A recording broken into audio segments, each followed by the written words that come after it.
कैसे यह संभव है? सोचिए जरा, खासकर तब जब अभी से 5 दिन पहले चीन ने यह कहा कि वो अमेरिका के साथ अच्छे लेवल पर बातचीत करने के लिए तैयार है। चीन अभी तक ऐसी हरकतें कनाडा के साथ करता आया है, ऑस्ट्रेलिया के साथ करता आया है, जापान के नजदीक भी उसने ऐसी हरकतें करने की कोशिश की है, लेकिन अमेरिका के साथ, और वो भी B-52 बॉम्बर के साथ। सोचिए क्यों हो रहा है ये सब।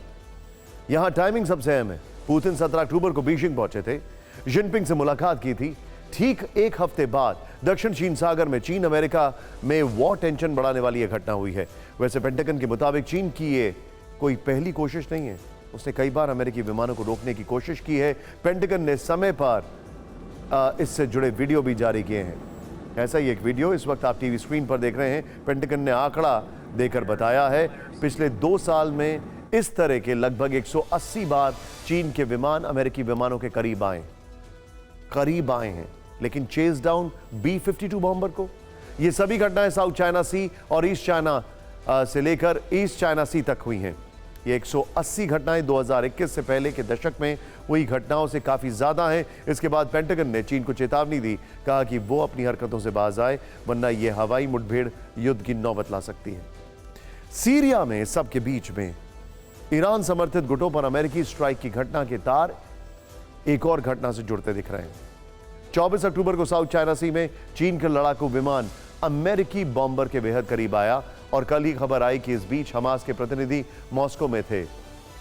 बासिम नईम हमास के इंटरनेशनल रिलेशंस के हेड हैं। उन्होंने हमास पॉलिट ब्यूरो के सीनियर मेंबर के साथ रूस का दौरा किया। मिडल ईस्ट संकट के बीच पुतिन के स्पेशल एनवॉय से मुलाकात की। गाजा युद्ध पर रूस और हमास के प्रतिनिधियों में बंधक संकट पर बातचीत हुई। हमास ने कहा कि गाजा में युद्ध विराम तक बंधक रिहा नहीं होंगे।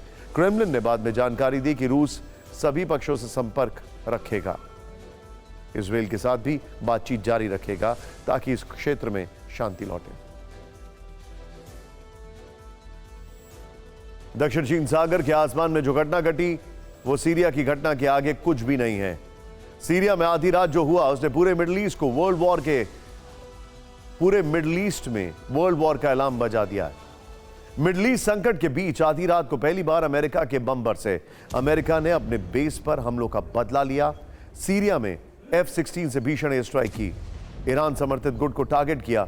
बाइडेन की चेतावनी के 12 घंटे के अंदर यह एक्शन हुआ।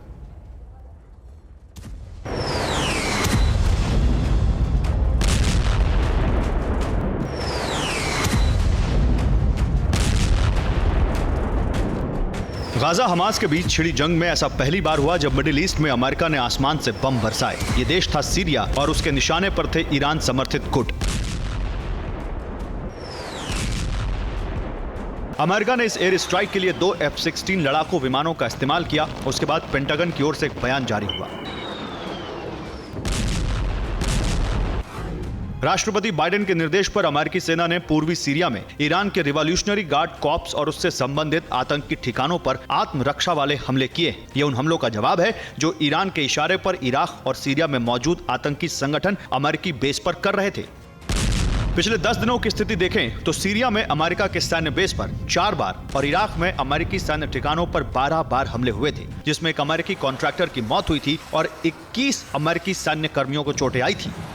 इसी के बाद अमेरिका ने बदला लेने का ऐलान किया था। बाइडेन ने सीधे खामनेई को चेतावनी दी थी और इस चेतावनी के 12 घंटे बाद जब स्ट्राइक हुई तो उनका यह बयान भी सामने आया। अमेरिका के लिए उसके सैनिकों की सुरक्षा से बढ़कर कोई और प्राथमिकता नहीं है। आज की कार्रवाई इस बात का सबूत है कि अमेरिका ऐसे हमले बर्दाश्त नहीं करेगा। अमेरिका पर हमला करने वाले मिलिशिया को ईरान के IRGC से हथियार सप्लाई होते हैं। इन गुटों पर अमेरिकी हमले शुरू हो गए हैं, लेकिन क्या उन्हें अमेरिका का कोई खौफ है? क्योंकि इराक में अमेरिकी बेस पर फिर से हमला हुआ। इरबिल बेस में कामिकाजी ड्रोन से अटैक किया गया, जिसकी जिम्मेदारी इस्लामिक रेजिस्टेंस ने ली।